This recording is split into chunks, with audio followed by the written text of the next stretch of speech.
La decisión de la justicia norteamericana de negociar la pena del narcotraficante y paramilitar El Tuzo Sierra a solo 5 años, sin que hubiera respondido ante sus víctimas en Colombia, ha puesto sobre el tapete la utilidad de la extradición. Mientras El Tuzo Sierra solo duró 5 años en la cárcel en Estados Unidos, aquí la pena máxima para los criminales que cometieron delitos de lesa humanidad bajo la Ley de Justicia y Paz es de 8 años. Al Tuzo Sierra le salió mejor haber sido extraditado que haber pagado cárcel en Colombia. Cada vez son más los narcotraficantes y paramilitares que han negociado primero con la justicia norteamericana que con la colombiana. Muchos de ellos han vuelto a Colombia y la justicia no ha sido capaz de requerirlos por los crímenes cometidos. En el caso del Tuzo Sierra, la situación es diferente.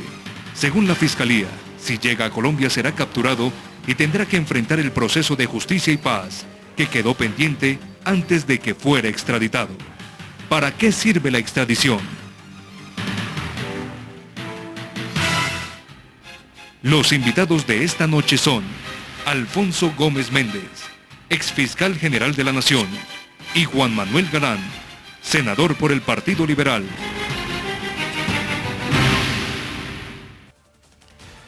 Muy buenas noches y bienvenidos a Semana en Vivo.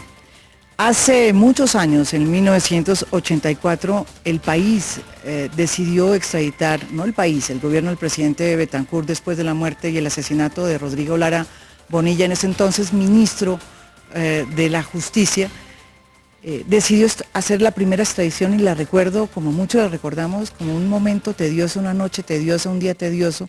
Se hizo la primera extradición y todo el mundo pensó que nos íbamos a llenar de bombas y que esto iba a ser el juicio final. Hoy, tantos años después, muchos años después, las personas que son extraditadas, los narcotraficantes que son extraditados, terminan negociando penas y, como ocurre con el Tuzo Sierra, pueden llegar otra vez a Colombia y en el caso de él tendrán que enfrentar sus problemas que tiene con la justicia porque era parte de Justicia y Paz. ¿Podrá la justicia realmente confrontar al señor Tuzo Sierra y sus víctimas podrán ser resarcidas? Esa es la gran pregunta. Por eso hago la primera pregunta al doctor Alfonso Gómez Méndez, aquí, que es la memoria en pura. ¿Sí? El disco duro. El disco duro, ¿no es verdad? De la memoria. De la memoria, sí, de la memoria nacional. Un peligro. Yo le tengo un temor a esa memoria de Alfonso Gómez Méndez, pero... No es para tanto. No es para tanto, sí, no crean. A mí sí me parece... Pero pues, como es un país de desmemoriados. Sí, pero por eso es lo peligroso. Ese es el... no alimentos, sino dosis de fosfogeno. Y memoria a corto plazo. Sí. ¿Usted qué se acuerda de esos momentos? De ese momento y cómo ha cambiado ese tema de las... Pues mire, yo creo... Además que usted fue procurador en el momento más complicado, ¿no es verdad? Es dramático. Esa fue la prueba de fuego. Por decirlo menos, lo que ha pasado en Colombia con el tema de extradición, de qué manera se ensangrentó este país por cuenta de la extradición de nacionales, causa en la cual nos comprometimos muchos, bueno, cito en primer lugar a Luis Carlos Galán, pero también muchos otros, entre esos mi caso como Procurador General, que emití el concepto favorable para la extradición administrativa en 1989. Buena parte de ese narcoterrorismo estuvo fundado en eso.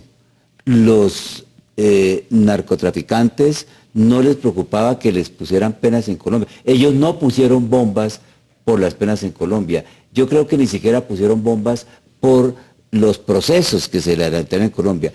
Pusieron bombas y mataron gente. Guillermo Cano, se me olvidaba. Particularmente porque creían que los iban a extraditar. ¿Qué pasa? Muy rápidamente. El gobierno de Turbay hace aprobar el Tratado de Extradición con los Estados Unidos, la Ley 27 de 1980. El Congreso la aprueba en mayores debates, dijéramos. Cuando se dan cuenta de lo que se trataba, entonces viene toda la acción contra la extradición. Inicialmente el gobierno de Belisario Betancourt no extradita. Sí, no quería extraditar. No quería extraditar él y su ministro de Justicia, Rodrigo Lara, con un argumento, digamos, válido, políticamente de que afectaba la soberanía nacional. Luego viene el asesinato de Rodrigo Lara y el presidente Betancur en el famoso discurso de la Catedral de Neiva, El día de la... de las exequias, De las exequias. alto ahí, enemigos de la humanidad entera, el gobierno de Colombia comenzará a extraditar. Ahí arranca todo el proceso. Luego viene el tema del Palacio, las demandas contra el tratado de extradición. La Corte Suprema, la que fue sacrificada en el 85, sí, esa Corte Suprema había fallado a favor de las extradiciones nacionales en cuanto se había declarado inhibida. Vino otra demanda, que era la que estaban tratando el 6 de noviembre del 85, sí, que es... con la ponencia de Manuel Gaona, entre otras. Y qué curioso, que es otra de las ironías. A esa corte también la matan en parte por eso. La corte que lo Claro, sucedió, la corte que sucedió a esa en el año 86, saca un juicio, una decisión totalmente inexplicable, tumbando el tratado de extradición con el argumento de que el tratado que había firmado Turbay, la ley aprobatoria del tratado la había firmado Germán Sea como ministro delegatario y no Turbay como presidente titular. Entonces vienen todas las estrategias del gobierno para restablecer la extradición a pesar de que no había tratado. Primero lo hizo por vía de aplicación del Código Penal y de procedimiento penal. El Consejo de Estado, pues dijéramos en ese caso no aceptaba muchas de esas situaciones. Luego entonces el gobierno Barco dicta un decreto de estado de sitio para restablecer la extradición por vía administrativa. Sí. Por vía administrativa. Y se vuelve... Y entonces era el issue de los narcotraficantes, la famosa frase de preferimos una tumba en Colombia que una cárcel en el exterior. Y por cuenta de eso fue que hicieron todo lo que hicieron. Luego viene el proyecto de reforma constitucional de Virgilio Barco. Un proyecto de reforma constitucional que ya estaba prácticamente en el 6º debate, en donde estaban la mayoría de los temas que luego aprobó la constituyente.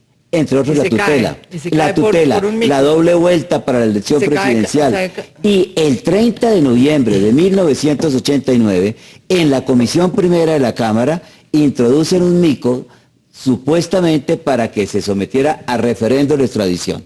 Entonces el gobierno Barco y Lemos prefieren, con razón, hundir la reforma. Ya habían asesinado a Galán. Antes de que se someta el país a eso. ¡Qué ironía! Después, la constituyente que salió de allí, porque la gente dijo, no se puede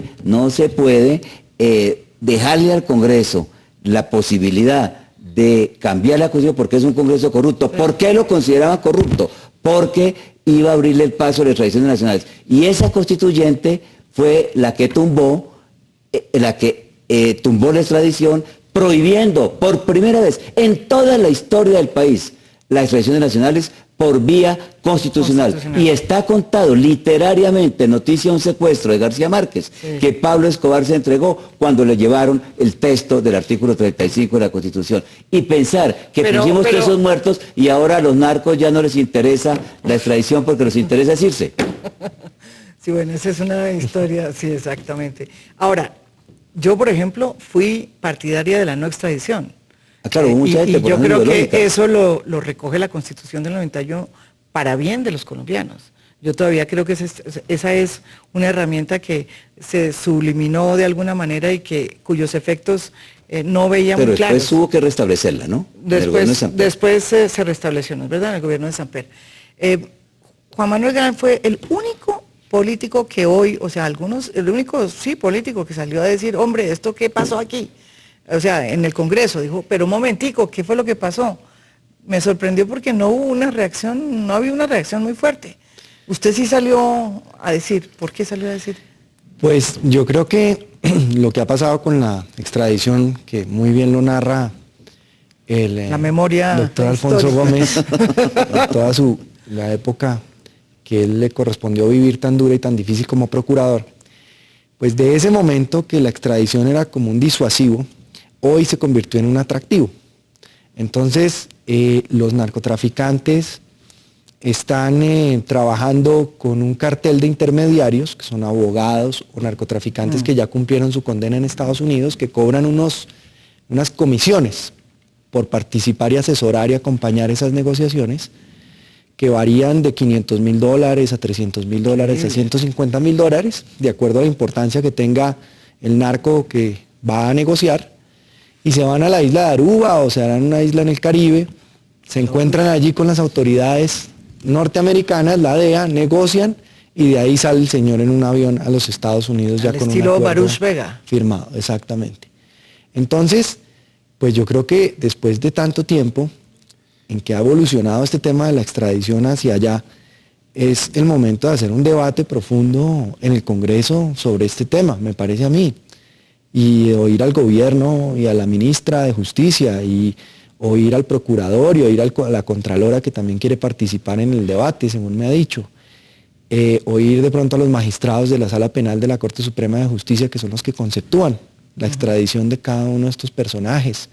El director de la policía, porque es que también hay un tema a mí que me parece increíble, y es que todo ese costo que mencionó en sangre, pues en todo muertos, lo pone la policía. el doctor Alfonso Gómez Méndez, pero además, ¿cuánta plata nos vale a los contribuyentes colombianos ese andamiaje de persecución a los narcotraficantes?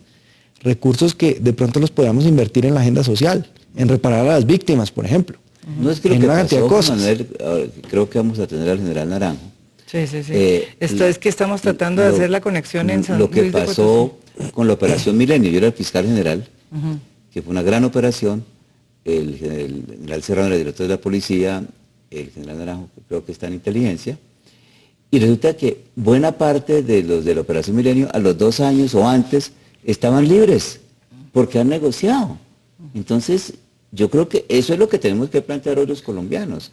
Nosotros, en la lucha contra el narcotráfico, hemos utilizado todas las herramientas, incluida, es decir, en eso estamos como el paciente que utiliza hace todo lo que el médico le dice y sin embargo sigue con fiebre. Nosotros, ¿qué hemos hecho?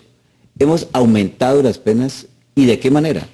Por ejemplo, Alberto Villamizar, mi gran amigo, que además le debo que otro episodio me salvó la vida.